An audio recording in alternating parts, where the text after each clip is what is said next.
राहुल आणि अन्विता हे दोघे एकाच कॉलेजमध्ये भेटले होते. दोघांची घट्ट मैत्री होती.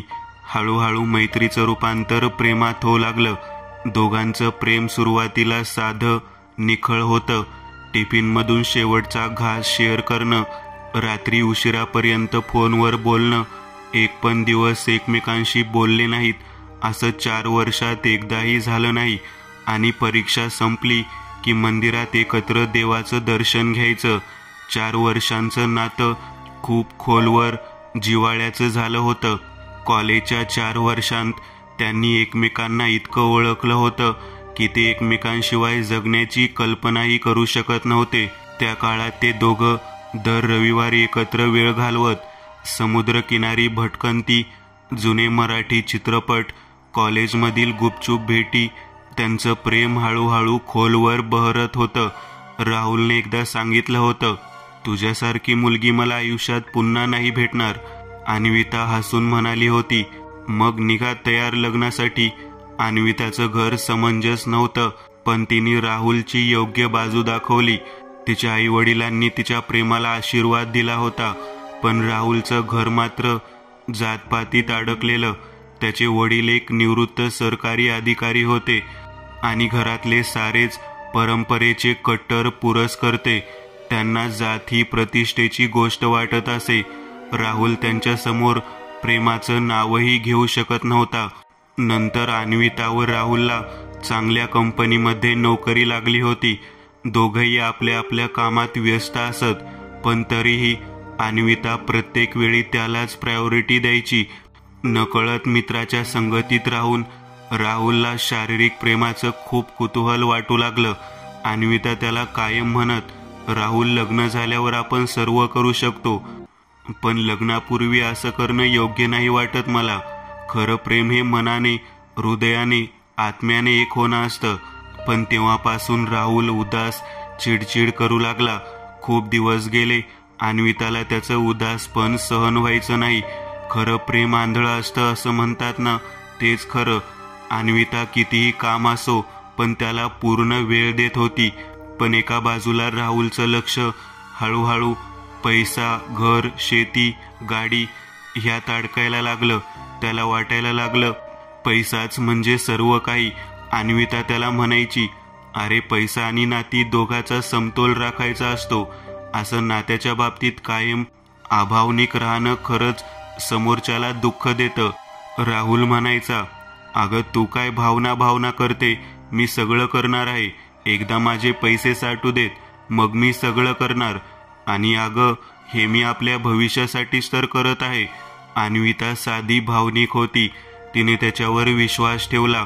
राहुल अन्विताशी खूप प्रेमाने बोलायचा, तिच्यासोबत भविष्याची स्वप्न रंगवायचा. पण जेव्हा अन्विता त्याच्याकडे लग्नाचं म्हणायची तेव्हा तो थोडा गडबडलेला दिसायचा. थोडा वेळ दे ना ग, जरा शेती वगैरे घेऊ देत, मग सगळं जमवतो असं सांगून वेळ काढायचा. ती त्याच्या कामात, स्वप्नात कधीच अडथळा आणत नव्हती. एक अशा माणसाच्या ज्याला तिच्याबरोबर आयुष्य घालवायचं होतं, पण त्याला जबाबदारीचं ओझं पेलवत नव्हतं. हळूहळू कामातून वेळ काढत राहुल तिला भेटू लागला.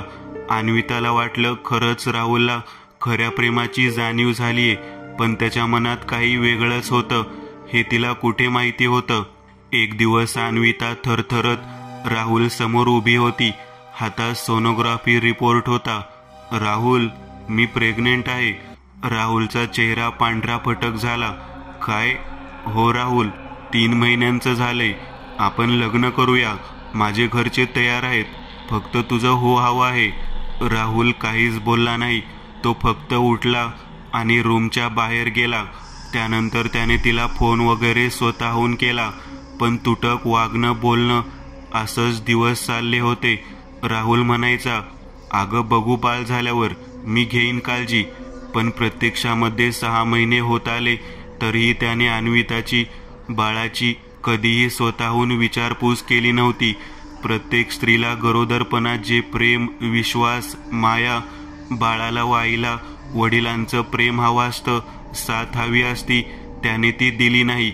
अन्विताने हट्ट केला की हा बोलायचा, भेटायचा, पण स्वतःहून कधीच बाळासाठी वेळ नाही दिला. त्याचा अन्वितावर प्रेम होतं, पण पोटात वाढणारं बाळ त्याला ओझं वाटत होतं. त्यानंतर 2 आठवडे अचानक गायब झाला. फोन लागत नव्हता, मेसेजला रिप्लाय नव्हता. अन्विताने वेड्यासारखी सगळीकडे शोधलं. शेवटी राहुलचा मित्र सांगतो, त्याचं लग्न ठरलंय, घरच्यांनी ठरवलेली मुलगी. अन्विताचं हृदय तुटलं. प्रेम, विश्वास सगळं संपलं. तिने बाळासाठी निर्णय घेतला. हे बाळ माझ्या प्रेमाचं प्रतीक आहे. आणि राहुलचा दगा दिला, पण त्यात ह्या लहान जीवाची काय चूक? त्याला का मी या जगात येण्यापासून थांबू? मी ते जन्माला घालणार. खरं तर गरोदरपण हे प्रत्येक स्त्रीसाठी, तसंच मुलासाठी खास असतं. स्त्रीचा दुसरा जन्मच होणार असतो. तिच्यात एक नवीन जीव तयार होत असतो.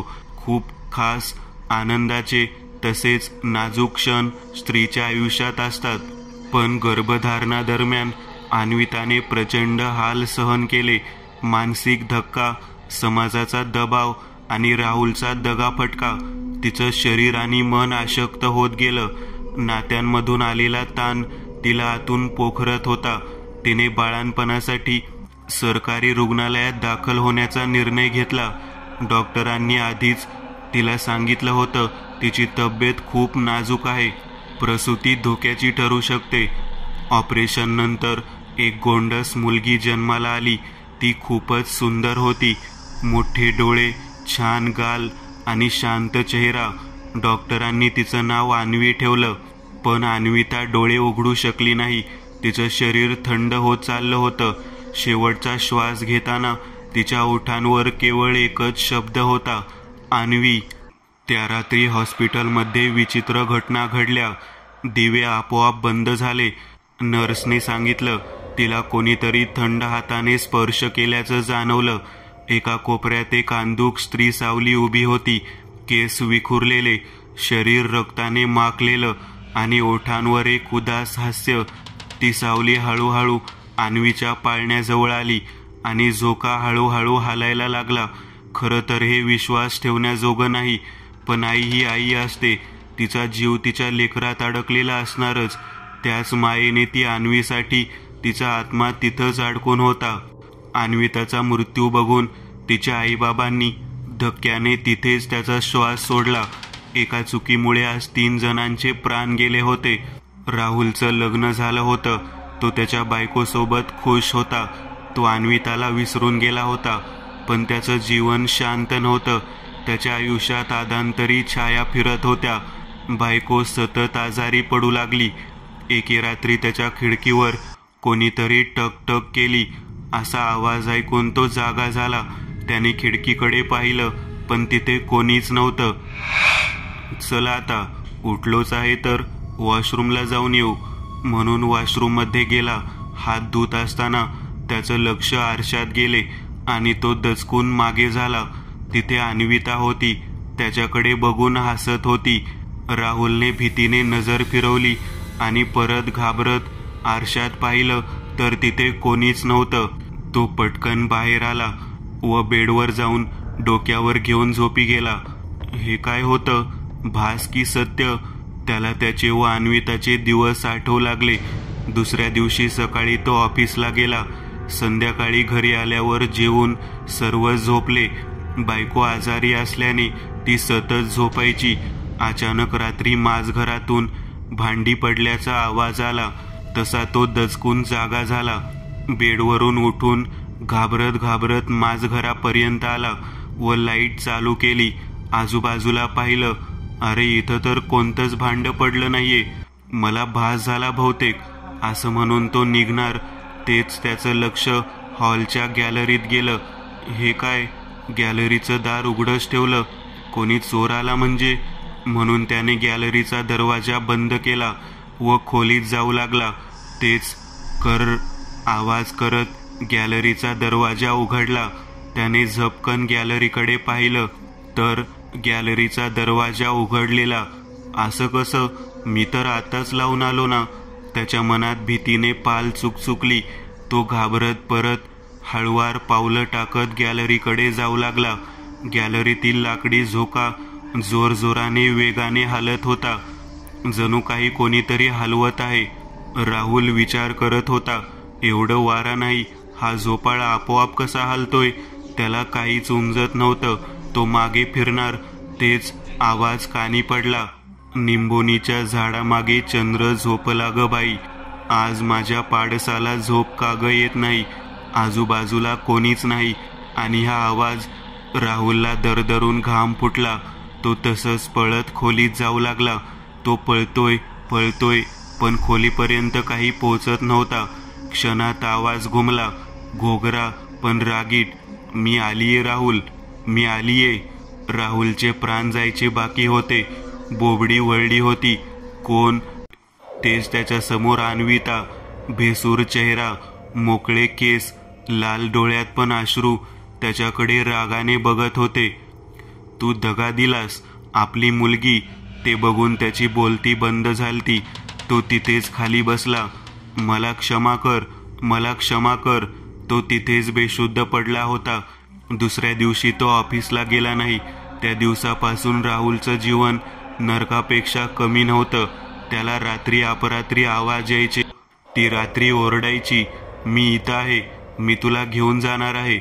घरात सतत विचित्र आवाज यायचे. आरसे आपोआप तडकायचे. राहुलच्या मोबाईलमध्ये अनोळखी नंबरवरून मेसेज यायचे. अन्वीला विसरलास? राहुल दर रात्री जागा असायचा.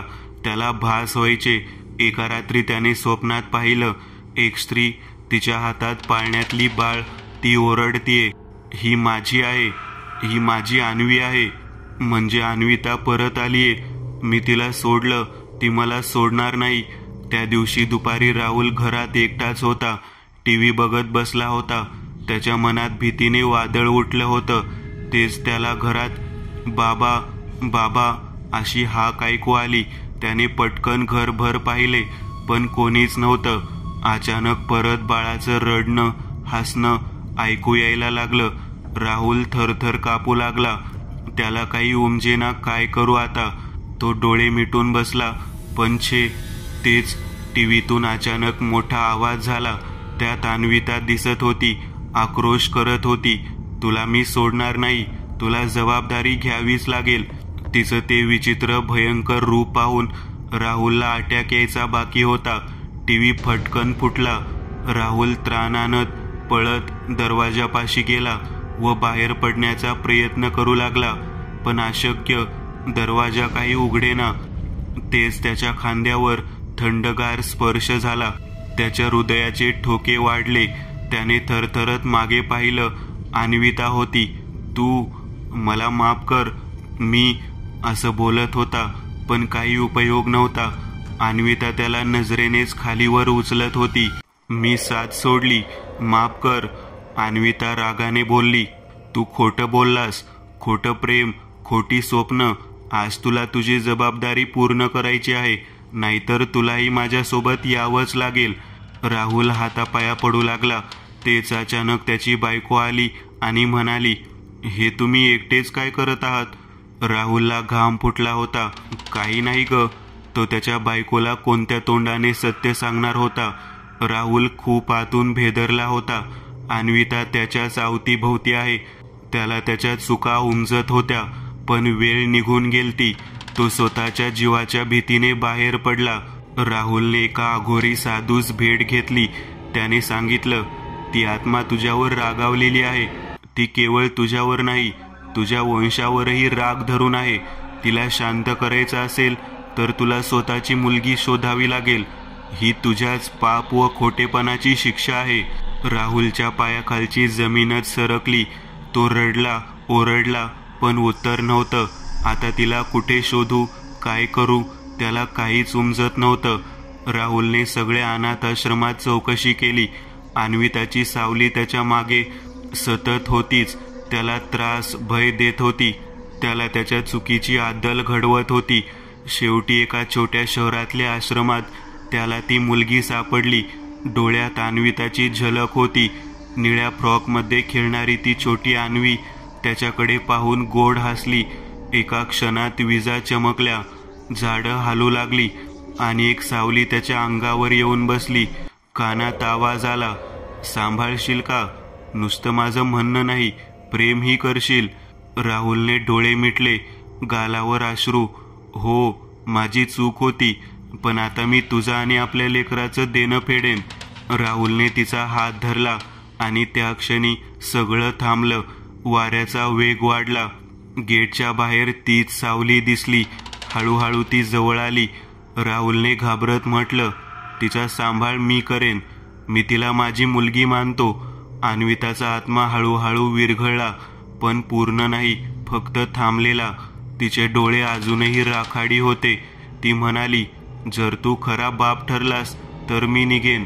माझी साथ सोडलीस, खोटेपणा केलास, आधीच तुझ्या घरी मान्य नाही बोलला असता तर मी प्रेमच केलं नसतं. तू फक्त आपल्या मुलीला नाही तर मलाही फसवलं. एकनिष्ठ प्रेम करणाऱ्या मुलीला तू भावनिक असह्य वेदना देऊन गेलास. माझी साथ सोडलीस, पण माझ्या मुलीला आयुष्यभर जपायचं. मी इथेच आहे तुझ्यावर लक्ष ठेवून. राहुल घाबरत, हो, मी चुकलो. मी आपल्या मुलीला प्रेम देईल. राहुलने अन्वीला घरी आणलं, तिला प्रेम दिलं, शाळेत भरती केलं. तिच्या प्रत्येक हसण्यात अन्विता दिसत होती, पण रात्री आरशावर एक सावली उभी असायची, तिची नजर सतत राहुलवर.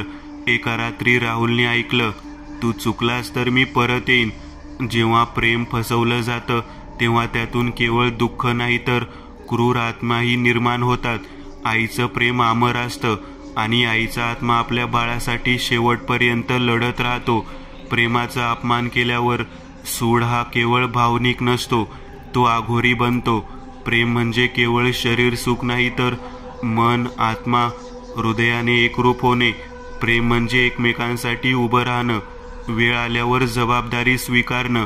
प्रेमाचं खरं रूप हे त्यागात, समर्पणात आणि न संपणाऱ्या काळजीत असतं. ते कोणत्याही शरीरात, पैशात किंवा कागदावरच्या नात्यात मर्यादित राहत नाही. अन्विताचं प्रेम शुद्ध होतं, पण राहुलनं त्याचं मोल समजलं नाही. जेव्हा शरीर नाही, आवाज नाही, तेव्हाही तिचा आत्मा फक्त एका गोष्टीसाठी परत आला, आपल्या लेकरासाठी. आता राहुल दरवर्षी अन्विताच्या फोटोची पूजा करतो व आपली मुलगी सुखरूप आहे, मी तिला कायम जपेल हे वचन देतो. आजही ही कथा सांगताना अंगावर काटा उभा राहतो.